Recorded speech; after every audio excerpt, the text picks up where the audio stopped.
tweet or twit, and so there's been a liberalization of applications that's unheard of. Right. Now, can we therefore predict where it's going to be used? No. Will there be specialties? Absolutely. And so I think we're in a very open-ended opportunity space from application point of view. Then the question now is, for the people, the liberator, the artist, who's going to use a lot of content reception and relay, which kind of platform are they going to choose? Whatever works best for the moment. So if you ask the PC today, when I use PC, I get most frustrated by the bandwidth. I use probably 15% of the processing speed. And I believe I'm one of the top content creator. My daughter probably used 1% of the microprocessor speed. Completely frustrated by the amount of bandwidth that she can have access. So I think the paradigm is going to be shift to bandwidth, communication, real time, anywhere, low power. To do this, you really have to shrink the physical distance. You probably need to reduce the microprocessor dimension, size, and the functionality. You probably need to augment it by more memory at proximity, more MEMS sensor, just to detect all of the other motion. That is going to open up a brand new paradigm for you. You are the brain, we're the toes. It doesn't always feel like that. No, actually, I noticed that you're on the board of directors of Spatial Photonics. You mentioned photonic connections within a package. It's only been mentioned on the backboard of backplanes of larger systems. Right. Rough time frame. When do you see this practically becoming useful in the context of chips? Well, I can't really predict. That is one of the beauty of my R&D gene. I like to, because if you look at the discussion that we have right now, we typically have a 5 to 15 years horizon. I tend not to talk about things on the quarterly terms. I wasn't expecting a quarterly answer here. Right. So for this kind of, really the next generation of application, I don't really know when this is going to be, something meaningful from the revenue, from the application perspective. But there's one story I want to share with you and the audience. Is the conversation that I have with my daughter. I have two girls, 21-year-old and 18-year-old. The 21-year-old joined the NYU, who really wants to be a doctor. She wants to be a medical doctor since age 3. For whatever reason, there's got to be some cartoon or something, right? And between age 3 to age 18, I spent 15 years trying to convince her not to be a medical doctor. As expected, I failed miserably. Right? So this was reverse psychology exercise? Well, I don't know, because I think she really wants to be a medical doctor, right? Granted her that. So now my 18 years old is applying college. So my 18 years old, closer to me, listen to me a little bit more. So she asked me a very good question. She said, well, Daddy, what should I do? I said, well, I can't dictate it. Fail with my elder girl, with your sister already. I'm not going to fail again. She said, all right, okay. I said, what do you want to do? She said, well, I want to be a social service. She really wants to help people, number one. I thought very noble. And number two, she said, well, you always talk about you wish you had learned more about economics when you were young. So why don't we just apply for finance and learn economics? And the third one, he said, well, but Daddy, you're a material mechanical guy. I see what you do. I would like to consider that.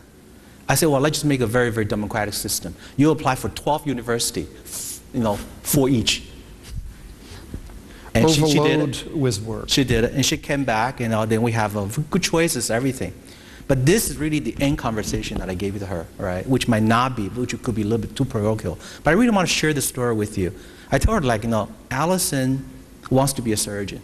She can probably save 2 people, 3 people per day. If she works 6 days a week for 20 years, multiply by the number of people that she can really, really save. Okay, so that's one number. Now, you want to be a social service guy, you can go out, you can build house for orphan in South Africa, whatever.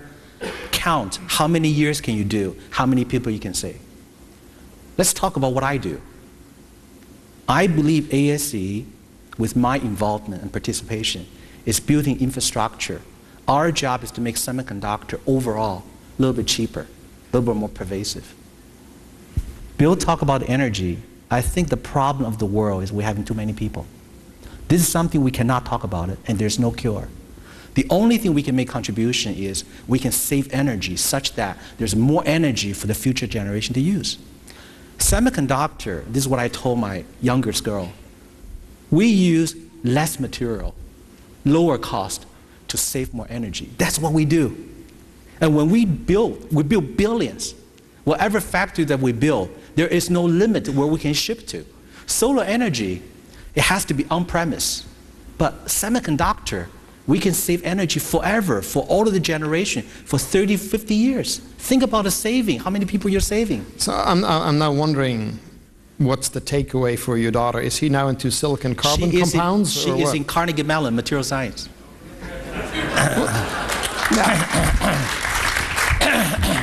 I did not know that answer. So the way I want to share with you is, I'm always struggle with. But yeah. You know, that community service person is just as needed. Even if not everybody can save thousands of people, without the community service people, we're also nowhere. Right? Well, this is really the story, which again, I'm really a terrible dad. When I talk to my daughter, I say, if you want to be a social service guy, I'll make a deal with you. I will give you $150,000 today. That's your tuition fee for college. Why don't you start doing this now? You can do it quicker, cheaper for me.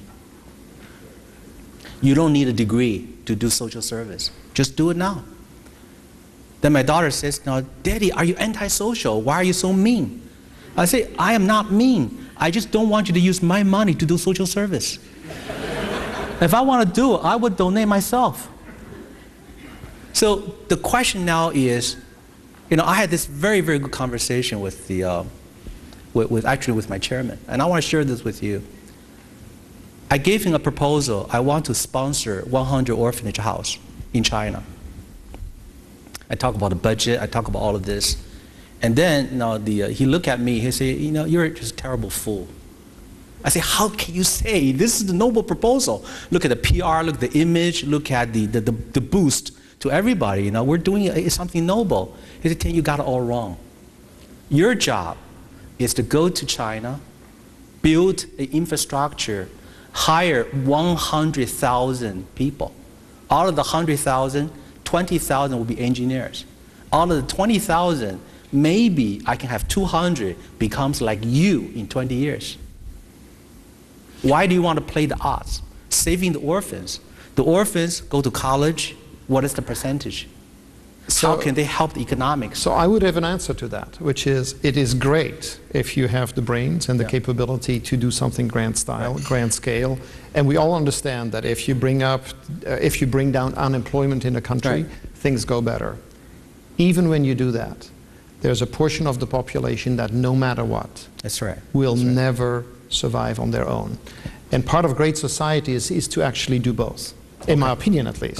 Now, we're talking opinions, and we're talking what do we tell our daughters. I have 2 daughters, as you know, as well. And I'm learning from you because they're 1 year younger than yours. And so, note to self, silicon carbon is coming. But the fact is, and I think now we're into a whole different domain. It's not talking to our daughters. It is what do you do as executives in an industry that has impact, that has many employees, and so on. And so what is the tone you're setting at ASE as a key leader there? What is the DNA that you're transferring? If you look at ASE, we don't talk too much about our internal vision, aspiration to the outside world. My greatest challenge is now I have 56,000 employees. We have factory in 10 different countries. So any kind of vision that I can think of that is appealing to my Taiwan employee might not be appealing to my Chinese employee. Whatever is appealing to my Asia Pacific employee might not be appealing to my European, my Japanese, my American employee. Let alone, I have 400 global customers. You need to have one vision that Korean employee, Japanese employee, Taiwanese employee embrace that almost in an equal manner together with the 400 customer, which is globally distributed. But maybe that is my biggest challenge. But maybe the visions are different, the values are probably still the same. Therefore, the value cannot be tied to short term. If you're telling the American customer, the American employee, your job is to make my stock value go up, it doesn't really go very well. If you're telling your Korean employee, we have 2,000 people, Japan, I have 1,500 people, I have 12,000 in China. Your job is to make the Taiwanese wealthy. That is not going to go well. So I understand the challenge. So what do you do? Right. So the aspiration is what I told my daughter. I know, but what do you tell your customer? Well, what do you tell your employees? Well, because there's a big vision. I think I openly share with many of my customers. Our vision is to create a 200,000 people team. When I talk about this 12 years ago, very few people believed me. At the time, we're about 60% of MCore, and we're only a few thousand employees. Today, and I think we're a $7 billion company, 56,000 employees. We're like we're a quarter way there. There's another maybe 10 years, another 15 years to go. But what is the point of building this infrastructure? We want to create the lower cost infrastructure to support the world to do semiconductor. And by the way, when we go to China, I really believe that if we can hire 100,000 people with 20,000 engineers, I will have the ability to send many of them around the world. Because if you look at my background, my parents are soldiers. They're in the Army. I have nothing but a degree. I went to the United States, I got PhD supported by Department of Energy of the United States government. I mean, this is the classical benefactor of an education. Sure. And I believe there are many smarter people in China, smarter than we are. Our job is just to bring them to Shanghai, nearby, and send them to the US, send them to Japan. Well, you live in Silicon Valley now, right? You manage a company here. You must be on the super duper global traveler benefits, massage included, you name it. All of the United Airlines, the flight attendant know my first name. So. Yeah. Actually, they're nicer to me than my wife is. So. Your wife knows that too. But leaving that alone, how do you deal with a life that is many millions of miles? It's at this age, you really have to think about it, because I have this theory that at age 30, we just finish school, we just start searching our own identity. Age 40, we need a lot of respect, which means like sometimes we believe title buys respect. Money buys respect, right? That's like a 30 to 40 thing. And I passed my midlife crisis.